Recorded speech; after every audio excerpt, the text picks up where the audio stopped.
less per pupil than the governor has prescribed. Is that what I understand?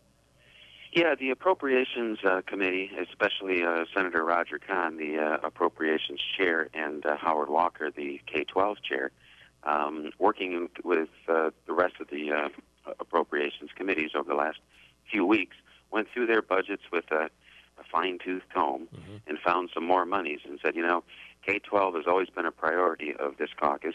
Let's see if we can restore some of the money that was originally cut. And so we put $130 per student back into the budget. But the important thing is that we're also looking at other reforms that can keep classroom sizes the same, but still help us to live within our means. If we do things better, faster, more efficient, and there are a lot of reforms out there that have been neglected for a long time, I think you're going to see a lot more responsible spending in the school system. So when do we know exactly how large that cut per pupil is going to be for sure? Well, we won't until the budget is finalized toward the end of May or possibly early June. We have the Revenue Estimating Conference, which happens the third week in May, and that's when the experts get together and say, if we looked at all the expenses and all the revenues for the year, we set a budget based on certain assumptions. Now we've got real data to work from, especially that the tax season is over. So this is what the budget, the revenues actually look like. Sometimes it's more, sometimes it's less. The indications are it's a little bit more this time. So in addition to one or two more reforms that will be coming to address this budget, there's possible increases in the amount of money that we have to work with. But, being a conservative and working in a conservative, fiscally conservative way, just because we have extra money doesn't mean we want to spend it right away. Well, in fact, didn't the governor say yesterday or the day before that not to count on that money, and if that money is there, it's not going to be used to spend? He doesn't want to spend it?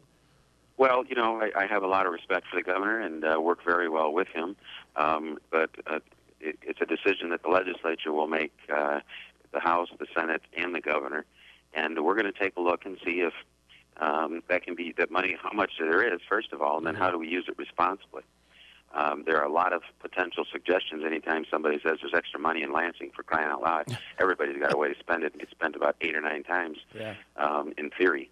So we're going to be responsible with it. We're going to look at it, and we're going to look at some long-term investment kinds of things, possibly helping to fuel some of the reforms we're talking about as well. What did you make of the governor's ideas yesterday to reform education? Well, to be honest with you, I've been laser focused on getting this budget done and working with my colleagues to get the votes to make sure that it gets, we take one more step in the process. And this is about the third step in the 6-step process. So I think it's improved every step along the way. I've looked at the reforms in general. I have a Reforms, Restructuring, and Reinventing Committee chaired by Mark Jansen, and we also have the Education Committee that's chaired by Phil Pavlo. And they've already been looking at a lot of reforms similar to what the governor was talking about. So we're going to look at them individually. We're going to look at them in what I would consider to be a fairly pragmatic way to make sure that they have the intended results. And, it's going to be a process, but we want to get the budget done first. The K through 12 spending bill that you passed in the Senate yesterday went down to a tie, as I understand it, and Lieutenant Governor Brian Calley had to come and break that tie. Was it a surprise to you that it was that close, and why was it that close? Well, I've been around here for a while now, and we don't go out, especially me in the leadership spot, and put a vote up unless we know we have the votes. Usually, it takes 60 seconds or less. Now, in the House of Representatives, there's an unlimited board that can be open. So you can sit there and work people or see if you have the votes and close the board when you want. In the Senate, it's different. You got to be prepared when you walk out on the floor. So we knew we had the votes when we walked out on the floor, and we just executed them. You mean you knew that it would go to a tie? We knew that it would be 19 at a minimum, possibly 20. We had one member that wasn't quite sure if he was totally on board or not, had some reservations, and we figured he would either be the 20th or he wouldn't vote. Are you comfortable with that per pupil number if it stays the way it is come June 1st?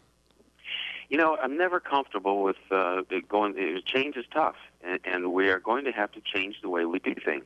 We do have one major reform that we're working on that could still be implemented this budget year, and that has to do with school employees participating in their health care costs. Mm-hmm. It's approximately 2.5, maybe 3% of a school worker's overall compensation package, roughly. If you take 20% of health care benefits and say that the employee is required to pay that, you don't change the number of employees at all around the state. You leave it the same. That helps us to keep classroom sizes, those ratios, the same. What percentage are they paying now? Some are none, some are more than that, but on average, it's considerably lower than the private sector. The private sector average is about 28%. Okay. So we're only talking about going to 20. It's still a pretty good deal. And, you know, as much as I might, it's easy to say it's a good deal for somebody else or it's not that tough. Yeah. But I'm the husband of a public school employee, and actually her benefit package is better than mine, and so we use her. So actually I would be paying 20% as well, too, and I'm willing to step up to the plate because I think it's a necessary thing to do right now. Okay, we'll see what Ira Salter says about that when we talk with the president of the MEA a little bit later. We sure appreciate your time this morning. I guess I just missed you at Mitchell's Fish Market last night, so we'll catch up again soon somewhere else. I'll look forward to it, Michael Patrick. You have a Randy Richards.